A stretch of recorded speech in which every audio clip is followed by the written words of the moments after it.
Happy Whiskey Wednesday, everybody. This is the Whiskey Lifestyles Women in Whiskey series, and I'm your host, Rashawn Hall, aka Bar Time Stories. We have a great interview set up for you this week with someone who is working with Blue Run Spirits as their whiskey director. And I think you all know Blue Run's kind of one of the hottest whiskey brands out there right now. So we'll welcome in Shaylyn Gammon. Shaylyn, thank you for being on. Thank you for having me. I'm so excited. Excited to have you as well. So before we talk about Blue Run and how enthusiastic and crazy Blue Run fans are for this great juice, tell us a little bit about your background and how you got into the whiskey industry. Yeah, so I have been in the whiskey industry for, 9 years now. I was a food science major at the University of Kentucky and basically didn't entirely know what I wanted to do when I graduated, but I knew the world of research and development was something that I would love to be in. A lot of times with that major, you kind of go in the quality control direction or you go more in R&D. And I'm more of an R&D girl. I had known that it would maybe be a better fit for me. Wasn't entirely sure which industry though, within food and bev. And I started out in more of the food side of things, but I got a really awesome opportunity to interview with Campari in 2014 and got the role there basically as head innovator for North America. So I moved into the whiskey industry in 2014, or the alcohol industry, I should say, and haven't looked back. So I would say some luck got me there. I'm a super taster, so I think that definitely helped me down the line, as well as just, timing. So here I am. And for those who don't know, can you explain a little bit about what a super taster is? Yeah, and I would say that from a very young age, I've been able to taste. I've known that I've tasted on a nuanced level, smell and taste on a nuanced level. Sometimes you're not aware that you are until you're like around others. And I've known that I've been a super taster for a long time because my entire family were also super tasters. You know that you're different because you all taste and smell on this nuanced level, but it wasn't really until college when I was living with a bunch of other girls that I would say things like, hey, do you guys smell that? Like it's about to rain. Or do you taste in these pretzels, do you taste the plastic bag or the plastic container that they were in? And but no, you weirdo. So at some point you realize like you're definitely in this small percentage. And then of course, actually getting into the industry and getting into my role and working with in sensory every single day, you start to actually quantify these types of things and realize just how sensitive you are. So I definitely moved through the world in a unique way. I say that it's good and bad because you smell and taste everything. So springtime is one of my favorites because there's so much wonderful stuff outside to smell, but having a toddler makes it difficult. Yeah. Okay. And graduated from the University of Kentucky, was whiskey a tradition? Did you grow up with whiskey around? Was family drink whiskey? Obviously, that is the heart of bourbon country. Was that something, or were you new to it coming into the world of Campari? Yeah, great question. I did not grow up in Kentucky per se. I always say I kind of grew up between Texas and Kentucky. So my family wasn't super into whiskey or bourbon rather. But towards, like high school, becoming more familiar just with like what Kentucky embodies when it comes to bourbon. And then of course, when I got to UK, you really start to understand just how big Kentucky's role is. Going to the University of Kentucky, obviously that's the heart of bourbon country. Was whiskey something that you were familiar with? Did you kind of have a background or personal interest in it prior to, getting into the industry? Mm-hmm. Yeah. I wasn't overly familiar with whiskey because I grew up part of my life in Texas. And of course, when I got to Kentucky, I became more familiar, but it wasn't really until college that I started to realize how big of a role Kentucky played in whiskey, specifically bourbon. I took an aspirational field trip to a large alcohol company, like my junior or senior year. part of my major. And that was, I would call, like a fateful trip. We spent time with head of sensory at that particular company. I was very inspired by her and her role, and just realizing like that this was a thing that you could just understand sensory to the degree that you can make it a job. And so I'd say that was I made an unconscious decision at that point to, I guess, pursue the alcohol industry, and that would be like my aspiration. And starting off the Campari, tell our audience some of the brands you worked on, some of the amazing brands you worked on.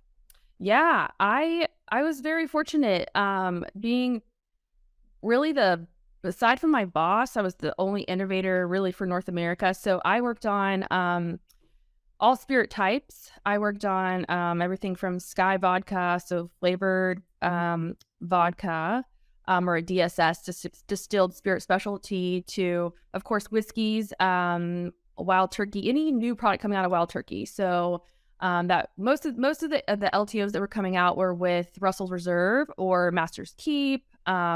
Those were like 1-2 time a year releases. I worked on all those, and then I was working with somewhat in the rum space, and then quite a bit in the tequila space. So Espolón tequila, Cabo Wabo, and then there were a bunch of like one-off projects, including Long Branch, the project that Wild Turkey did with Matthew McConaughey. That was a true R&D project, like from start to finish, a 2-year timeline. So some really cool, like, educational type projects I got to work on. Okay. And I'll have to tell you, Master's Keep is one of my favorite limited releases of any brand. So thank you for your work on that. And I think it's also interesting that like you said, you worked on Long Ranch from start to finish, having grown up in both Texas and Kentucky. Tell us a little bit about what that was like. Yeah, no, it was such a fun project. It was totally blue sky. You don't often get projects like that. And it's almost like Matthew was a perfect fit for this idea, but we had to hone the idea and see.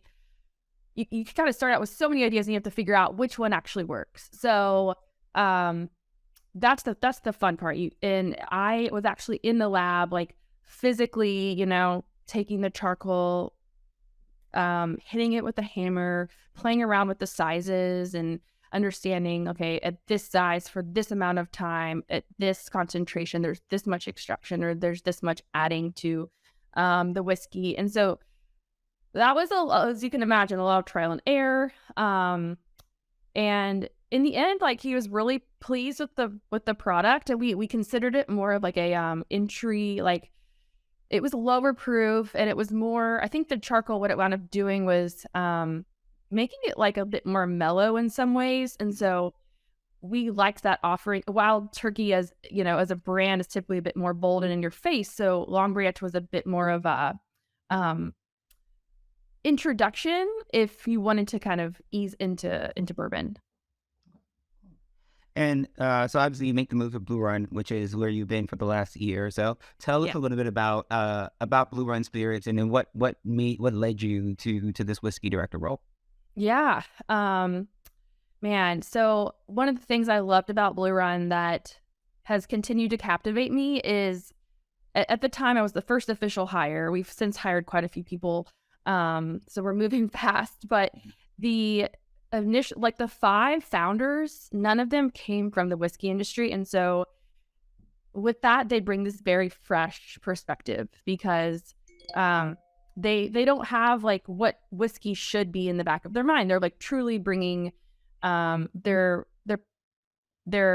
perspectives and their experience from their various backgrounds. And I think that's why Blue Run has resonated with so many people, is it's such a fresh take. And it's almost to the, like, you look at the brand and you're like, wow, how did nobody do this before?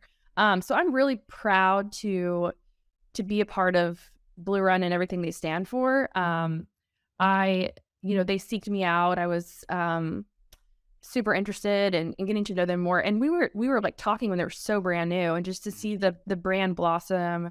So glad I made the move, and I'm adding, my skills and my expertise, every day to the brand.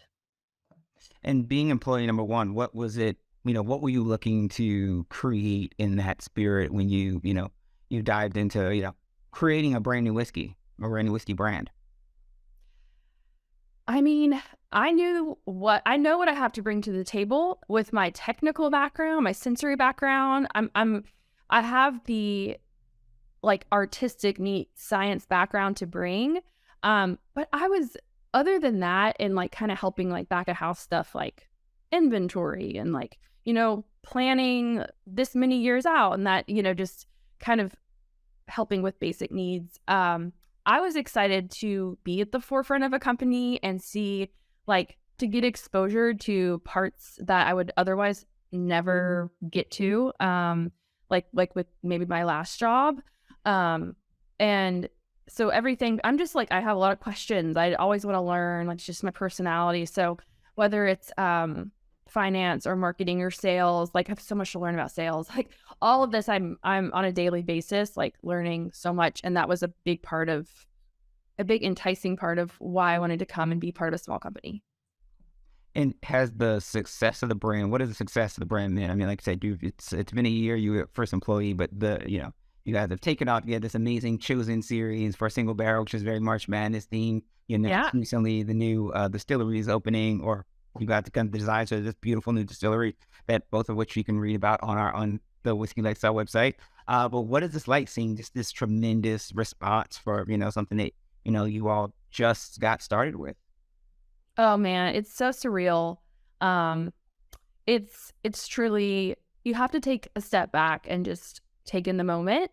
Um, I really think that's important no matter what we're talking about, right? Like taking a step back, taking like a picture, a snapshot, and just saying, look how far we've come. Let's celebrate this. Because it's so easy to just always be thinking about the next thing, what you're working towards. And I think that you actually get energy back. Like when you look and you are grateful for how far you've come and really take inventory of that. So that's you're like those things you mentioned, like that it's all happening so fast. So it's important. And if you're not, even if you're not doing it like formally as a team, like if you're doing, I believe you should be doing it as an individual, even to say, hey, look how far I've come. And it's super cool. I think it's important. And as a super taster, as you mentioned earlier, what are the notes you get on Blue Run? Because obviously, at the end of the day, if the whiskey wasn't good, then you wouldn't have this glamour. So when you tasted, when you finally found, let's say that first batch blend, or that first batch, this is it. What was it that made it the right call for the first release? Yeah. So they were already a flagship or two in existence when I joined. I see a lot of, I find the product to be pretty dang consistent. Both of those products at this point, High Rye Bourbon and Reflection One. I think they both bring, obviously different flavor profiles. Um, there's interesting, I would say, middle notes in both that are like distinctly Blue Run. So some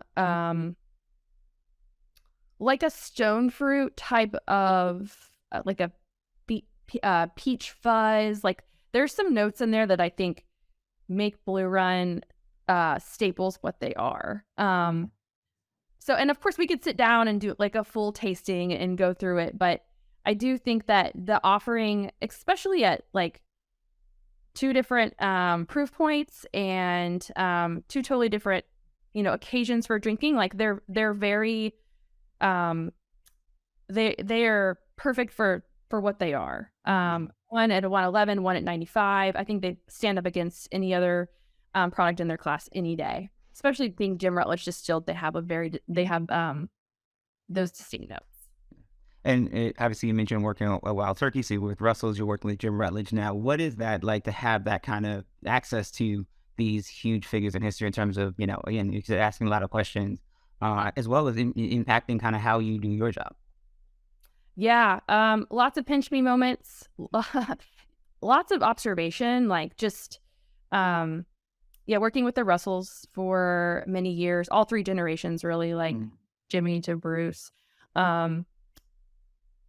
Learned so much just from being in the room with them and seeing not only like from a knowledge perspective, but just how they move through the world and how they interact with people. Jimmy, of course, is a larger than life personality. Mhm. And they're very open, right? Like they're very transparent. And that's just who they are. And then with Jim, it's been more of like a one-on-one relationship. And I just think he's amazing. And he's so knowledgeable. He's so kind. No matter your question, nothing's like a stupid question. He will absolutely explain it until you understand it fully. It's been an absolutely amazing experience to get to know Jim personally, and obviously for being the legend that he is and all that the knowledge he has to offer. Great. And on a similar note, you've been in this industry 9 years. I'm sure people are now coming to you for advice, even though you look very young.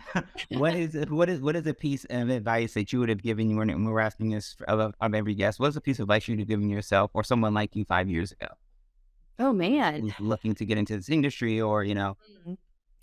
You know, I Yeah, that's a good one. A lot of people I think want to get into the industry. I would say even if you know like, hey, I want to be in research and development, if there's a job that becomes available in quality, take it. If you want to be in it that bad, um, just get in, in any way possible. Um, and perhaps, you can move over there, or maybe you'll find something like maybe the job you take will be something that you love and you stay in. Otherwise, if you can't get into the industry, what I've seen people do that I think is really cool is, start your own club, start your own show, like whatever scratches that itch. That there's so many more people that love whiskey or spirits than are working in the industry, right? And so I think you have to find your own creative way to express that, whether it's something like you're doing, like educating people and making it fun, or maybe you have like a club, like maybe it's just something as informal as a dinner party that you host once every couple months with your friends, and you have everybody bring a bottle of bourbon, you do a blind tasting or something. I think those are all practical ways of like scratching that itch and having fun. I love that. I'm gonna definitely bring a bottle of Blue Run on my next dinner party.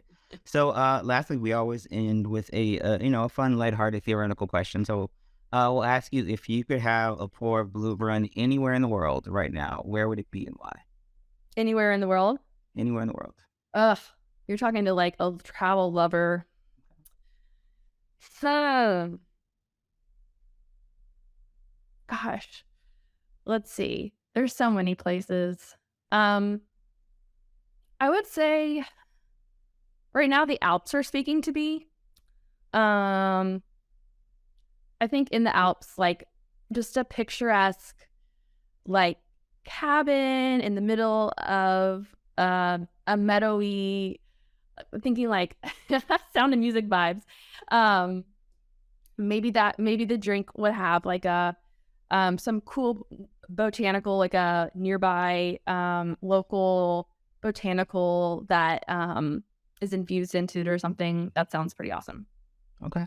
So I was gonna say Swiss or French, but you said Sound of Music, so I got Well, there. yeah, I've been to Germany, but not Switzerland. So Okay. maybe that's All right. next. Well, Shaylin, thank you so much for being here. Anything that we didn't cover that you just want to mention? Anything that any new releases or anything coming up that we should know as well? Gosh, lots of new releases coming out. So there'll be no shortage from Blue Run this year. Okay, love to hear that. Well, thank you so much, Shayla, for coming out and doing this. Really appreciate it. And happy Whiskey Wednesday. Cheers. Cheers. Thank you. Thank you.